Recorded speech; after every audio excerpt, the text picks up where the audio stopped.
Hi guys, this is your host, and welcome back to the show.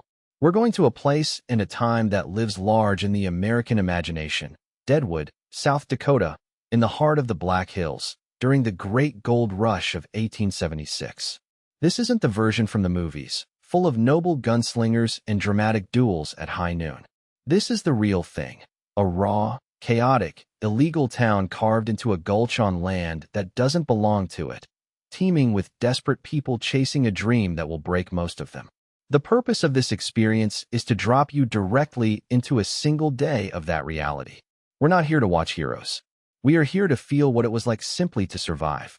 To feel the cold, smell the mud, and understand the grinding, day in and day out labor of existence. So find a comfortable spot, and as you listen, maybe you could drop a comment and let me know where in the world you are joining us from. It's always incredible to see. All right, let's get into it. Here we go. The cold comes first. It is not a gentle cold that eases you from sleep, but a physical presence, a weight on your chest. It has teeth, and they are sunk deep into the marrow of your bones. It is the first thing you feel when you wake and the last thing you feel before you fall into an exhausted stupor. This is your reality in the Black Hills, in this raw, bleeding year of 1876. Your eyes are still closed, but the world insists on making itself known. The smell is the next thing to break through the fog of sleep. It is a complex and layered assault on the senses. At the top, sharp and clean, is the scent of pine, a constant, resinous perfume that hangs in the air of this entire gulch. But beneath that is the smell of the camp itself, the sour, damp smell of unwashed bodies, your own and those of your family, packed together for warmth under a thin canvas sheet stretched over a crude frame of saplings. There is the acrid tang of old wood smoke, clinging to every fiber of your clothes and hair. And under it all, the base note of this place, mud. A deep, primordial smell of cold earth, rotting leaves, and the constant dampness that seeps up from the ground.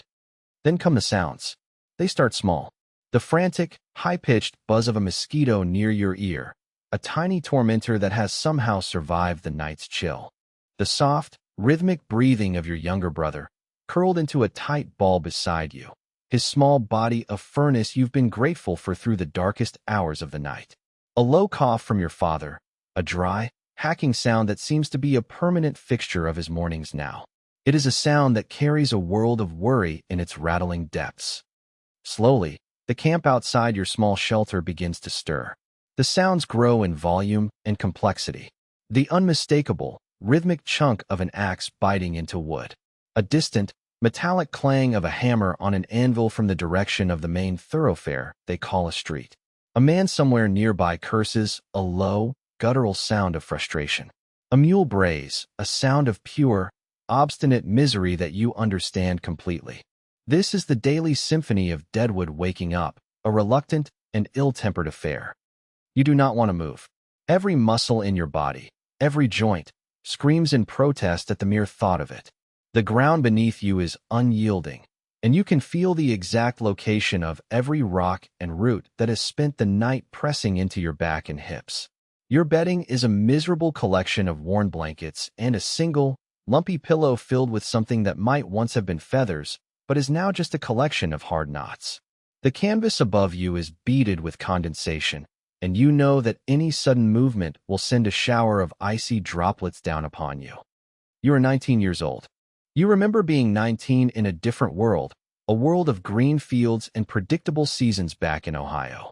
A world where waking up meant the smell of your mother's kitchen and the warmth of a proper bed.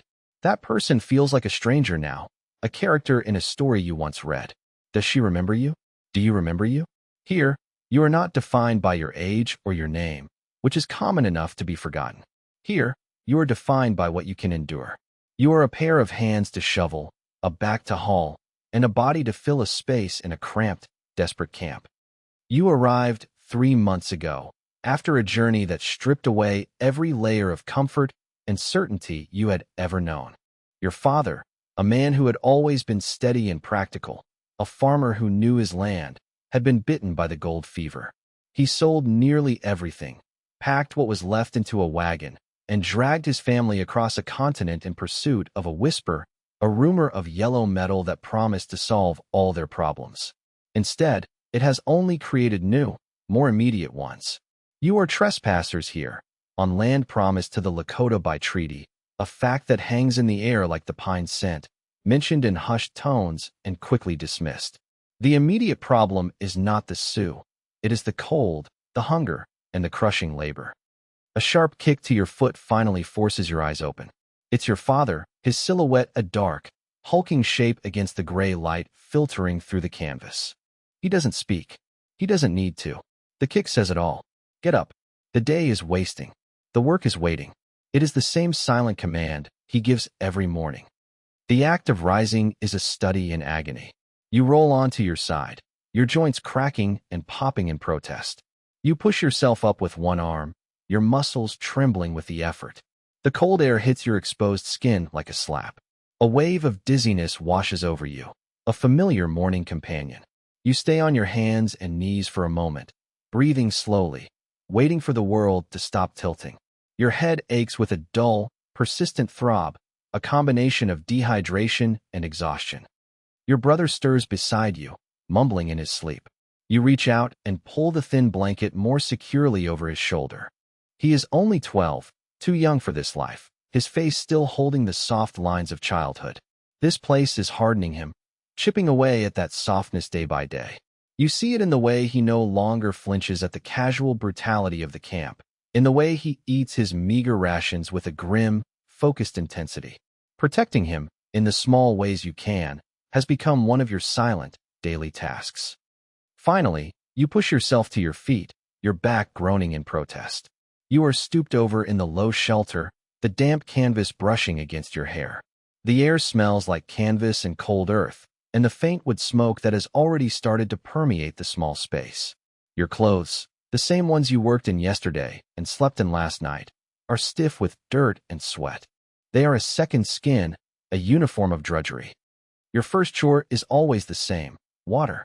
The bucket, a heavy, splintered wooden thing, sits just outside the opening of your shelter. You duck your head and step out into the morning.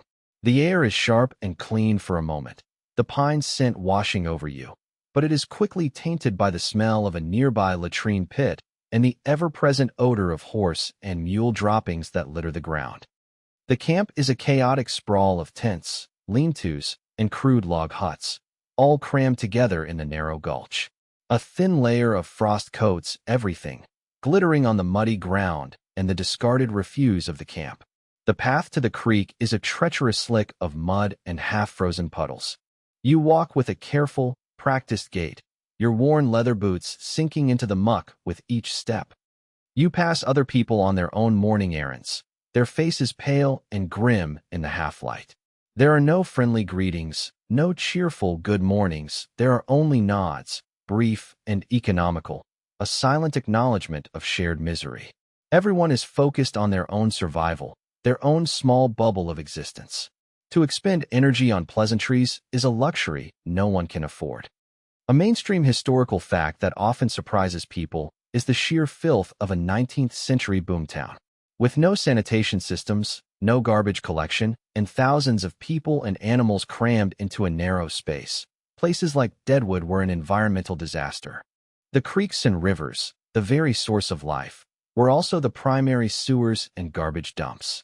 Diseases like dysentery, typhoid, and cholera, often lumped together under the term mountain fever, were rampant and killed far more people than gunfights or claim disputes ever did.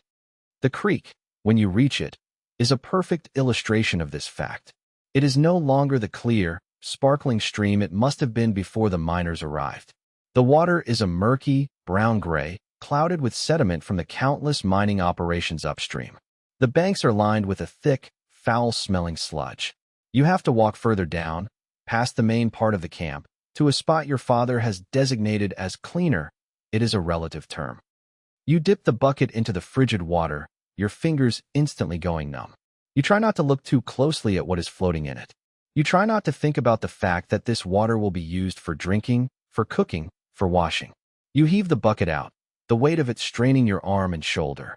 The journey back is even more difficult, the sloshing water making the bucket awkward and heavy, the handle cutting into your palm.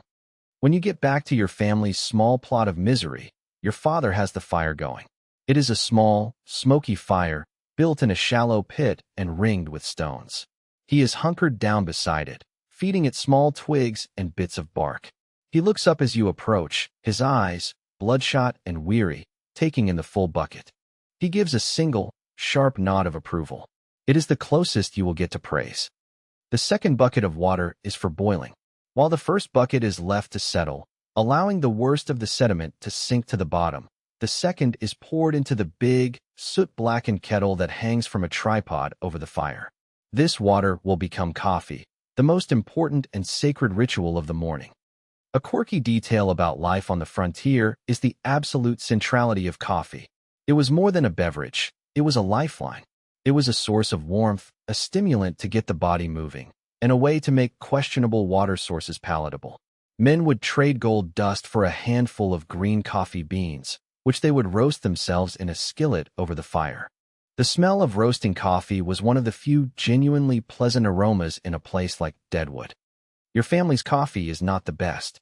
It is a cheap, pre-ground variety, mixed with chicory and other, less identifiable substances. But when your father throws a handful of it into the boiling water, the smell that rises is still a small miracle. It is rich and dark and full of promise, a promise the rest of the day will fail to keep. While the coffee boils, you prepare the rest of the breakfast. It is the same breakfast you have eaten every single day for 3 months. You slice thick pieces of salt pork from a slab that is greasy to the touch and lay them in a large cast-iron skillet. The sizzle and pop as the fat begins to render is another of the morning's key sounds. The smell of frying bacon joins the coffee and the pine, a holy trinity of morning scents that almost makes you forget the mud and the misery. Next comes the bread. It is not bread as you once knew it. It is a dense, heavy loaf of sourdough, baked a few days ago.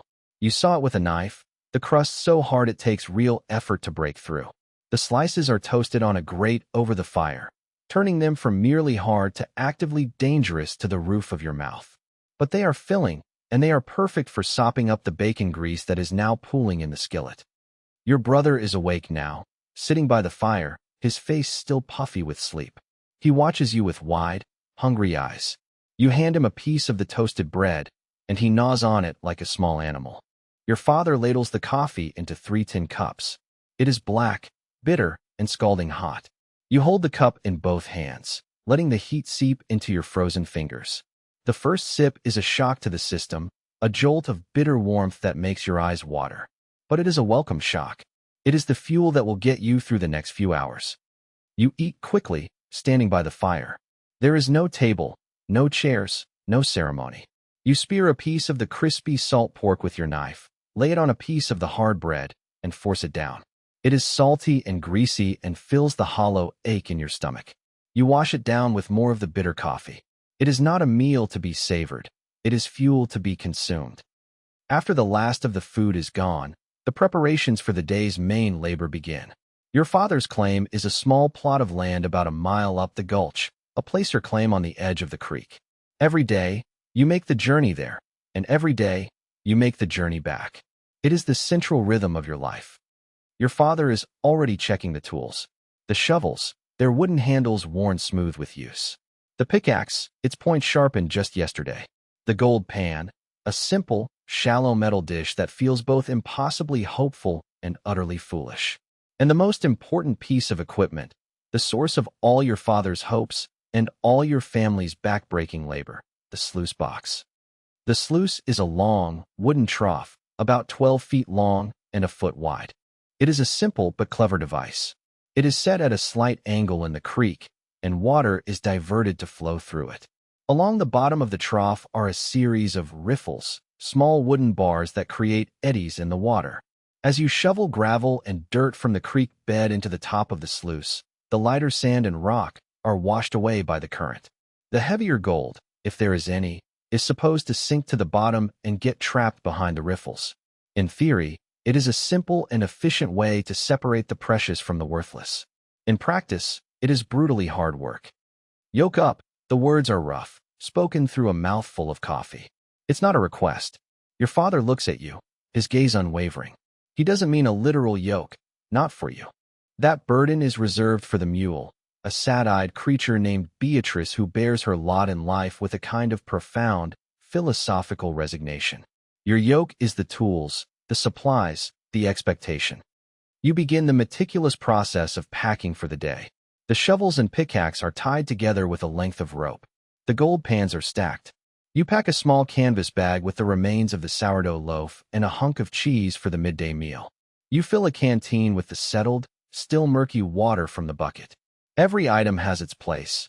Every knot is tied with a practiced efficiency. A forgotten tool or a poorly secured load can mean a wasted hour, and time is the one resource you have less of than gold. Your father is already with Beatrice, strapping the dismantled pieces of the sluice box onto her wooden pack saddle. She stands patiently, her head hanging low, occasionally twitching an ear to dislodge a fly.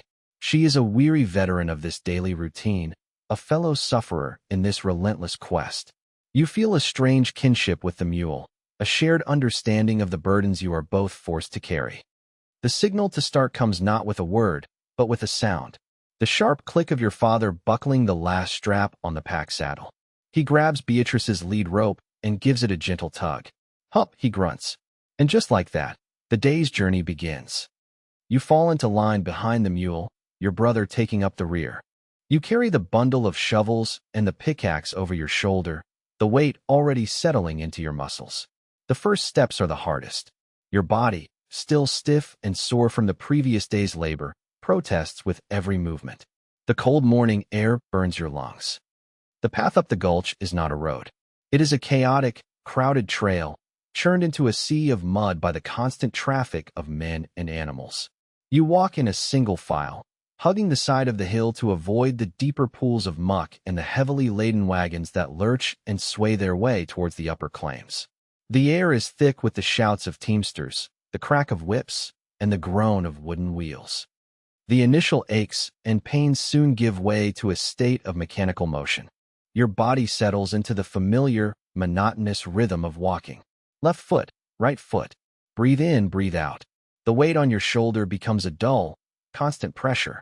You stop thinking about the pain and start thinking about your feet. You focus on finding solid ground for each step, avoiding the rocks that could turn an ankle, the slick patches of clay that could send you sprawling. Your mind goes blessedly blank for a time, consumed by the simple, repetitive task of walking. You are aware of your surroundings only as a series of obstacles to be navigated. A fallen log to step over. A group of men blocking the path to sidle around.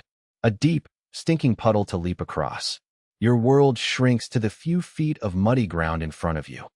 You pass by the town proper, a single, long street of hastily constructed buildings that seems to have sprung from the mud overnight. There are saloons, their doors already open, spilling the sounds of tinny piano music and rough laughter into the morning air. There are supply stores, their fronts piled high with sacks of flour and barrels of whiskey. There are assay offices, where men take their precious dust to be weighed and valued. And there are the hurdy-gurdy houses, where women with hard eyes and painted faces sit in doorways, watching the parade of desperate men go by. A mainstream historical fact is that in its early days, Deadwood was an entirely illegal settlement. It was founded on land explicitly guaranteed to the Dakota Nation by the 1868 Treaty of Fort Laramie. The U.S. Army was technically tasked with removing the white trespassers, but the lure of gold was too strong. The government, facing a severe economic depression back east, eventually turned a blind eye, and then actively sought to purchase or simply seize the Black Hills, leading directly to the Great Sioux War of 1876, which is raging just beyond these hills, a distant thunder on the horizon of your daily life. You don't think about the politics of it. You don't think about the morality of being here. To do so would be to invite a kind of madness. Your world is smaller, more immediate. Your world is the weight of the shovel on your shoulder, the mud on your boots, and the gnawing hunger that is already starting to return just a few hours after breakfast. The further you get from the main camp, the quieter it becomes. The sounds of the town fade, replaced by the sound of the creek and the wind in the pines. The trail narrows, and the crowds thin out, each small group or individual breaking off towards their own small patch of hope and dirt. You begin to see the signs of their labor everywhere. The The creek banks are scarred with pits and trenches. The water is diverted into 100 different sluices. The very landscape is being dismantled, washed away in the search for a few flecks of yellow metal. It takes the better part of an hour to reach your father's claim. It is an unremarkable piece of land, a small, flat area where the creek makes a slight bend. It looks no different from any other spot on this creek, but your father, in a fit of desperate optimism, saw something here. He saw a place where the gold might have settled, a place where his luck might finally turn. The moment you arrive, the brief respite of the walk is over. The work begins immediately. There is no time for rest, no moment to catch your breath. Your father unloads the sluice box from Beatrice's back and begins to assemble it. Your job is to clear the work area. You take your shovel and begin to scrape away the top layer of loose rock and debris, creating a flat, stable surface to work from. Your brother takes Beatrice and tethers her in a shady spot where there is a patch of grass for her to graze on. It is a small kindness, one of the few the mule will receive all day.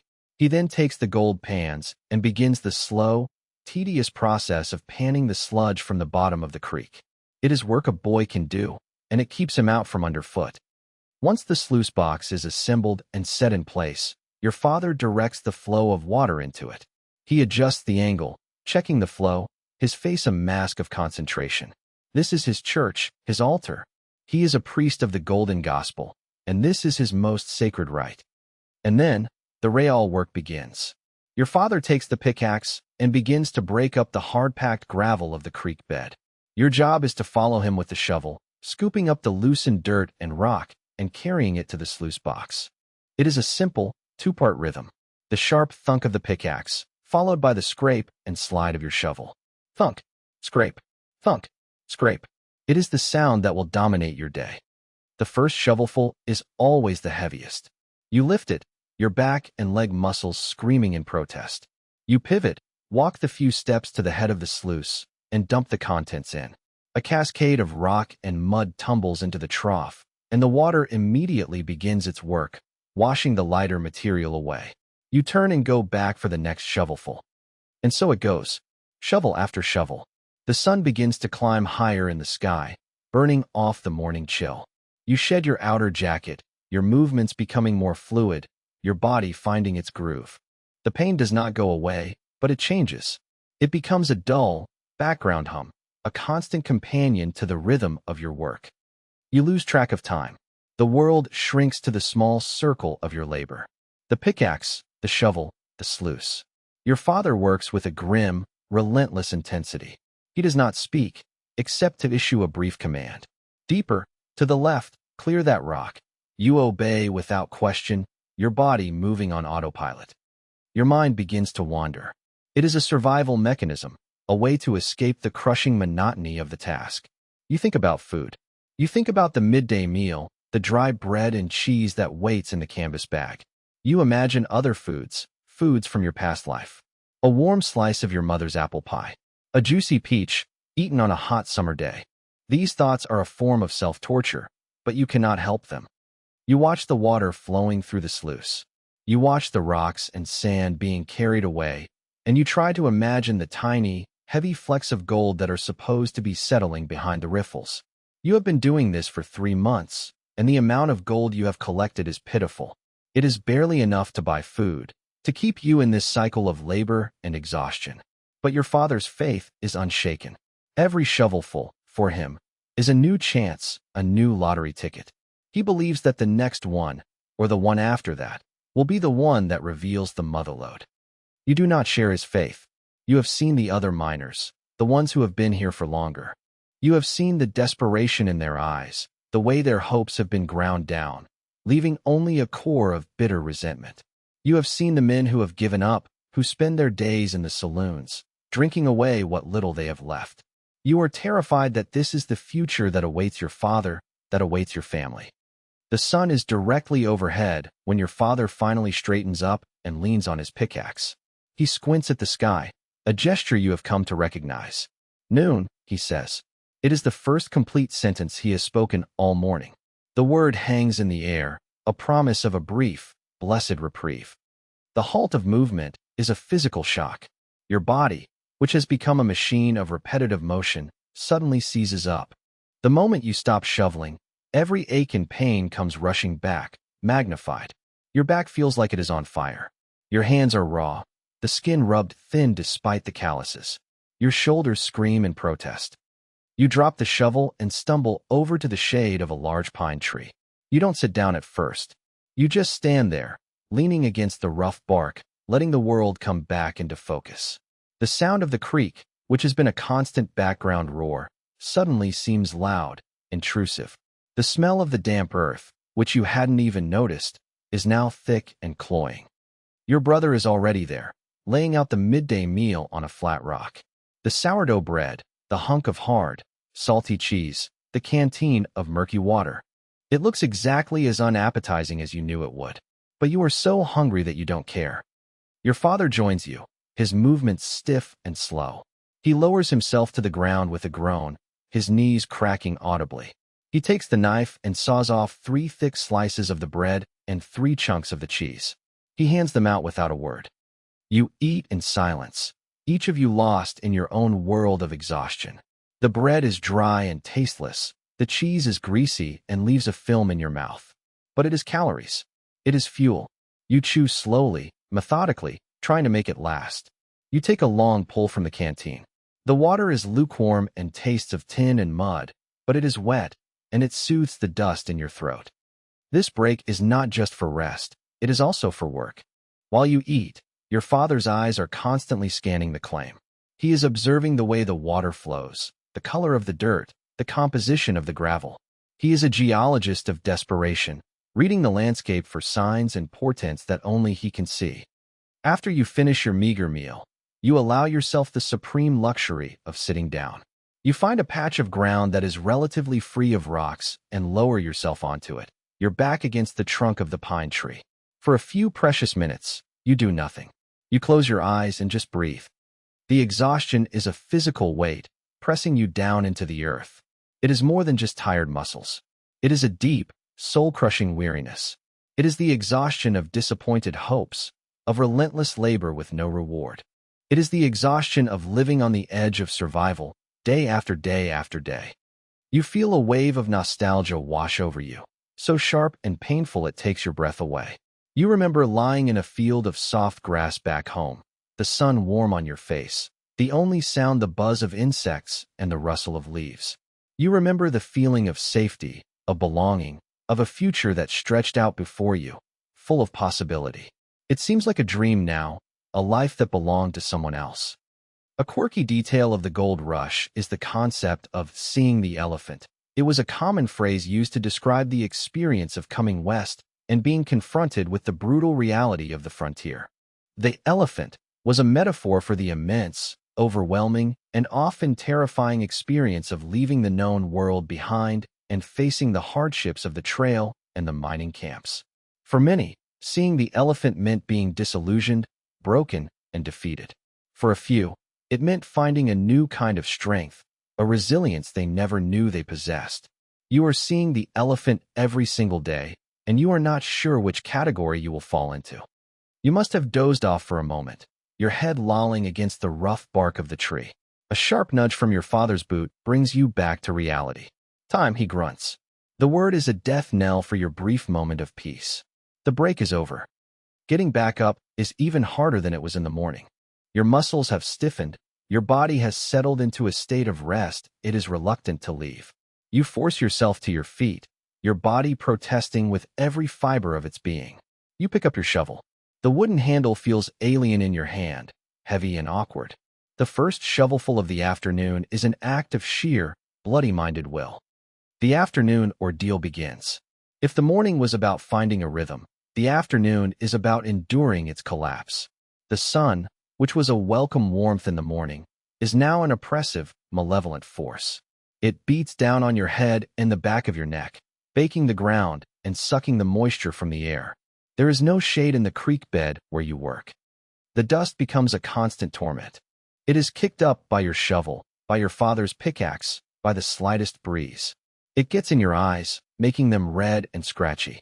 It gets in your nose and throat, creating a permanent, gritty coating. You can taste it on your tongue. It is the taste of the earth itself, and you are slowly consuming it, one shovelful at a time. The environment becomes an antagonist.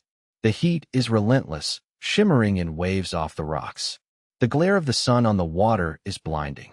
The monotonous, unchanging landscape of rock and pine and muddy water stretches in every direction, offering no relief, no variety. It is a world designed to break your spirit. Your physical state degrades. The dull ache in your muscles sharpens into a series of stabbing pains. Your hands, which were merely raw at midday, are now blistered and bleeding. You try to adjust your grip on the shovel, but there is no comfortable way to hold it. Every movement is a fresh torment. You move beyond simple pain into a state of numbness, of automaticity. Your body becomes a machine, performing its function without conscious thought.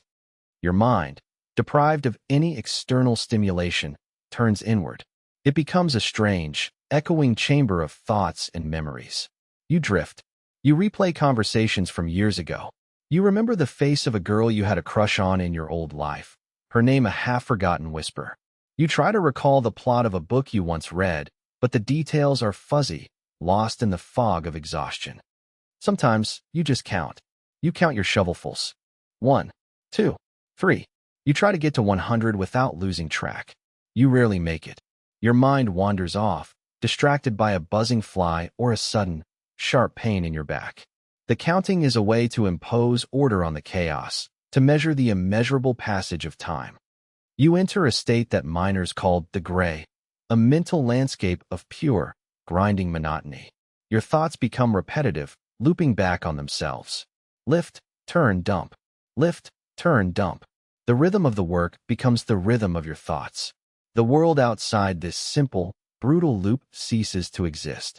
It is a form of self-preservation, a way for the mind to protect itself from the overwhelming reality of the task. This section of the day, the long, hot afternoon, is where the theme of non-heroic endurance is most starkly illustrated. There is no dramatic battle, no villain to be vanquished. The enemy is monotony itself. The struggle is not to win, but simply to continue, to lift the shovel one more time, and then one more time after that. It is a war of attrition fought against your own body and your own mind. Your father seems immune to this degradation. He works with the same relentless, machine-like pace he had in the morning. His face is set in a grim mask, his jaw tight. Sweat drips from the brim of his hat, carving clean channels through the dirt on his face. He is fueled by a desperate hope that you no longer possess. Or perhaps, you think, he is just better at hiding his despair. You watch him for a moment. This man who was once so familiar and is now a stranger. You see the way his shoulders slump, the slight tremor in his hands when he stops to wipe his brow. You see the toll this place is taking on him. He is getting thinner, older, harder. The easy laugh you remember from your childhood is gone, replaced by a permanent, worried frown. You feel a surge of a complex emotion, a mixture of pity, anger, and a deep, sorrowful love. He brought you to this hell, but he is trapped in it with you. A mainstream historical fact that is often overlooked in the romanticized versions of the gold rush is the sheer amount of physical labor required for very little return. Placer mining, the type you are doing, was incredibly inefficient.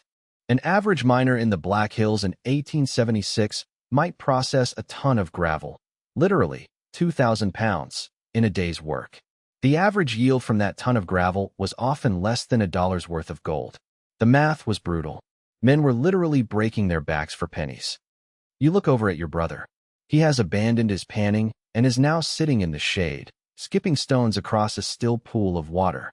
He is lost in his own world, a world where he is still a child. You feel a pang of jealousy. You wish you could join him, could forget for a few minutes the weight of the shovel and the ache in your back. But you are 19, and you are needed. Your childhood is over. The sun begins its slow descent towards the jagged peaks to the west. The light softens, turning from a harsh, white glare to a warmer, golden hue. The shadows lengthen, stretching like long, dark fingers across the gulch. A slight breeze picks up, carrying with it the first hint of the evening chill. These are the signs. The end is near. You find a new source of energy, a last reserve you didn't know you had. It is the energy of anticipation. Just one more hour. Maybe less. You can do anything for an hour. You redouble your efforts, your movements becoming faster, more frantic. You are racing the sun, trying to get in as many last shovelfuls as possible before the light fails. Finally, it comes. The signal. Your father straightens up, his back cracking, and looks to the west. He watches the sun touch the top of the ridge.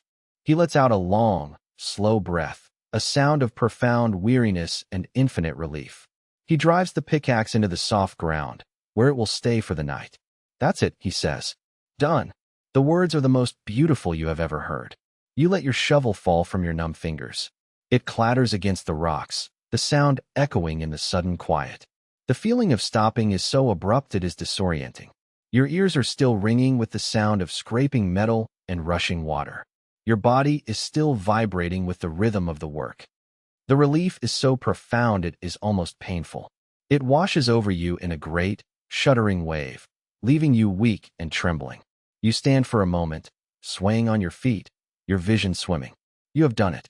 You have survived another day. But the day's labor is not yet over.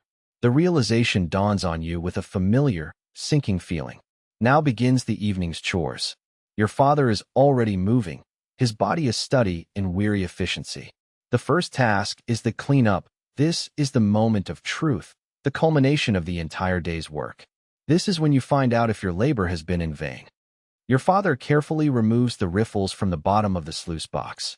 This is a delicate operation. He uses a small brush to sweep the material that has been trapped behind them into a gold pan. This material is the concentrate, a heavy, black sand that, hopefully, contains the flecks of gold. He takes the pan down to the edge of the creek and kneels in the shallow water. He begins the ancient, hypnotic process of panning. He adds a little water to the pan and begins to swirl it, a gentle, circular motion. The lighter sand and gravel are washed over the edge, back into the creek. He repeats this process over and over, his hands moving with a practiced, almost loving grace. You and your brother watch in silence, your breath held. This is the nightly ritual, the moment on which all of your father's hopes are pinned. The contents of the pan shrink, the black sand becoming a smaller and smaller patch at the bottom. And then you see it. A tiny, almost invisible glint of yellow. And another. And another. Your father lets out a low grunt of satisfaction. He works the pan for a few more minutes, isolating the small flecks of gold. He carefully drains the last of the water and the black sand, leaving only the gold behind. He holds the pan up to the fading light, admiring his prize. From your perspective, it is a pathetic haul. A few tiny grains of metal, barely enough to cover the bottom of the pan. It is a testament to a full day of back-breaking labor by 3 people. It is, you know, not enough. But in your father's eyes, it is not just gold. It is proof.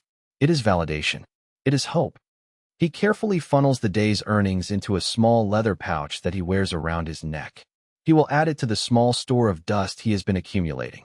One day, he believes, that pouch will be heavy enough to change their lives. You are no longer so sure. Now the rest of the evening chores begin in a flurry of activity. The sluice box must be dismantled and loaded back onto Beatrice. The tools must be gathered and secured. You move with a practiced, weary haste, wanting only to be done, to be on your way back to the relative comfort of the camp. The journey back is a mirror image of the morning's journey, but in reverse. You are walking into the gathering dusk. The air is growing colder by the minute. Your body, which was numb with exhaustion, is now screaming with a fresh chorus of aches and pains. The weight of the tools seems twice as heavy as it did in the morning. As you get closer to the main camp, the sounds and smells of the evening begin to reach you. The air is thick with the smoke from 100 campfires. The smell of cooking food, mostly the same bacon and beans that everyone is eating, hangs heavy in the air. The sounds are different from the morning's sounds. The clang of hammers and the roar of sluices have been replaced by the murmur of human voices, the sound of a distant fiddle, a burst of drunken laughter from a saloon. You arrive back at your family's small campsite as the last of the light fades from the sky. The camp is a collection of flickering firelights, each one a small island of warmth and humanity in the vast, dark wilderness. The sense of community, which is absent during the day's isolating labor, returns in the evening. There is a shared understanding that the day's ordeal is over, that for a few hours you can rest.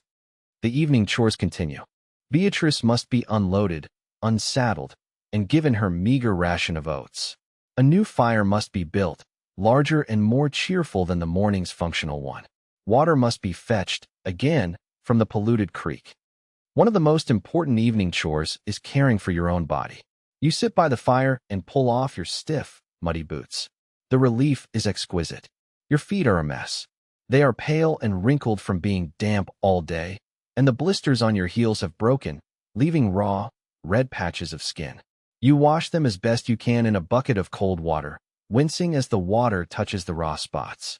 You dry them carefully and check them for any signs of infection, a constant and deadly threat in this environment.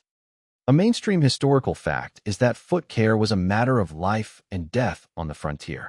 An infected blister or a poorly treated cut could quickly lead to gangrene and amputation, or even death. Soldiers, pioneers, and miners all understood that their ability to work and survive depended on the health of their feet.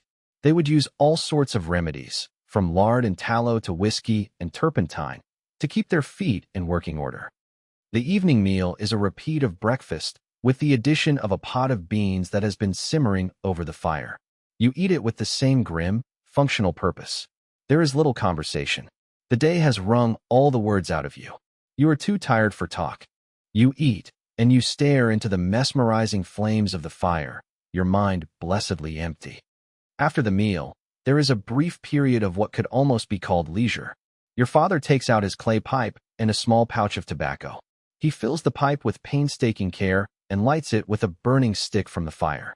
He leans back against a log, puffing contentedly, the fragrant smoke wreathing his head. It is his one small luxury, his reward for the day's labor. Your brother, his energy miraculously restored, is engaged in a game of mumble-tee-peg with another boy from a neighboring camp. Their dark shapes are illuminated by the firelight, their quiet laughter a rare and precious sound in this grim place. Sometimes, in the evenings, a man from a nearby camp will take out his fiddle and begin to play. The music is often rough and out of tune, but it is music nonetheless. It is a sound of home, a reminder of a world beyond this muddy gulch. Men will gather around, their faces softened by the firelight and the music, and for a few minutes, they will not be desperate miners, but just men, listening to a song. Tonight, there is only the sound of the wind, the crackle of the fire, and the distant, raucous noise from the saloons on the main street. You take out your own small treasure. It is a small, dog-eared book, a collection of poems by Mr. Longfellow. It is one of the few things you manage to bring with you from your old life. You open it, your fingers tracing the familiar words. You cannot read it in the flickering firelight, but you don't need to. You know many of the poems by heart. You recite them to yourself in your head, the rhythm and meter a soothing balm to your frayed nerves. Tell me not, in mournful numbers, life is but an empty dream. The words seem both a cruel joke and a strange comfort in this place. The final preparations for the night begin. The fire is banked, covered with ash so that a bed of hot coals will remain until morning. The meager bedding is laid out in the small shelter. The last of the water is drunk. The last trip to the latrine pit is made. The camp slowly settles into a deep, exhausted quiet. Lying down is both a relief and a new form of torture. The moment your body is horizontal, every ache and strain from the day's labor makes itself known. The hard, lumpy ground seems to have grown a new collection of rocks and roots specifically to torment you. The cold, which you had kept at bay with the fire and the work, begins to seep back into your bones. You pull the thin blankets up to your chin and curl into a tight ball, trying to conserve every scrap of body heat. You lie there, in the cold and the dark, and your mind, which was so blessedly blank by the fire, begins to work again. This is the hardest part of the day. There are no more tasks to distract you, no more physical labor to numb your thoughts. There is only you, the darkness, and the worries that come with it. You worry about tomorrow. You know, with a dreadful certainty, that it will be exactly the same as today. The same cold, the same mud, the same back-breaking labor, the same pitiful reward. The thought of it, of the endless, repetitive cycle, is a weight on your chest, heavier than any blanket. You worry about the dangers of this place. You think about the stories you hear whispered around the campfires. Stories of men who have fallen ill with the mountain fever, their bodies racked with chills and fevers until they are carried out on a stretcher. Stories of accidents on the claims, of cave-ins and rock slides. Stories of claim jumpers, desperate men who will kill for a promising piece of land. And you think about the stories you don't hear, the stories of the Dakota, whose land this is, and whose patience must be wearing thin. Your mind drifts back to your past life, to the home you left behind. The memories are no longer a comfort. They are sharp, painful reminders of everything you have lost. You remember the smell of rain on a summer afternoon, the taste of fresh milk, the feeling of a soft, clean bed. These simple, ordinary things now seem like unattainable luxuries, like treasures more precious than gold. You try to push the memories away, but they persist, ghosts that haunt the edges of your consciousness. You think about the sheer scale of the journey you have undertaken and the journey that still lies ahead. You are a tiny speck in a vast, indifferent wilderness. The mountains that surround you, which seemed so beautiful and majestic from a distance, now feel like the walls of a prison. You wonder if you will ever leave this place, if you will ever see the green fields of Ohio again. As your body sinks deeper into exhaustion, your thoughts begin to fragment, to drift. The sharp edges of your worries and fears soften, blurring into a kind of dreamlike haze. The sounds of the camp, the distant shout, the cough from a nearby tent, the mournful sigh of the wind in the pines, all blend together into a strange, hypnotic lullaby. The narrator's voice begins to shift, to zoom out from your specific, personal struggle. The journey you are on is not just your own. It is the journey of thousands, of a generation of people who have been uprooted by war and economic depression, who have been lured into this unforgiving landscape by a promise of quick riches and a new beginning. This experience, this grinding, day-in, day-out struggle for survival, is being repeated in 1,000 different camps, in 1,000 different gulches, all across this vast and rugged frontier. The details may be different, but the essential truth is the same. The human capacity for hope is matched only by the human capacity for endurance. You feel yourself letting go. The pain in your back, the cold in your bones, the worry in your mind, it all begins to recede. It is not a peaceful, gentle drifting off. It is a surrender. It is a conscious letting go of the struggle, a giving in to the overwhelming need for oblivion. Sleep is not a rest.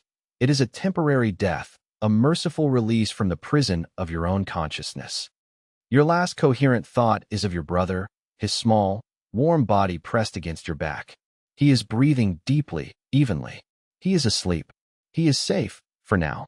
And that, you realize, is enough. It has to be enough.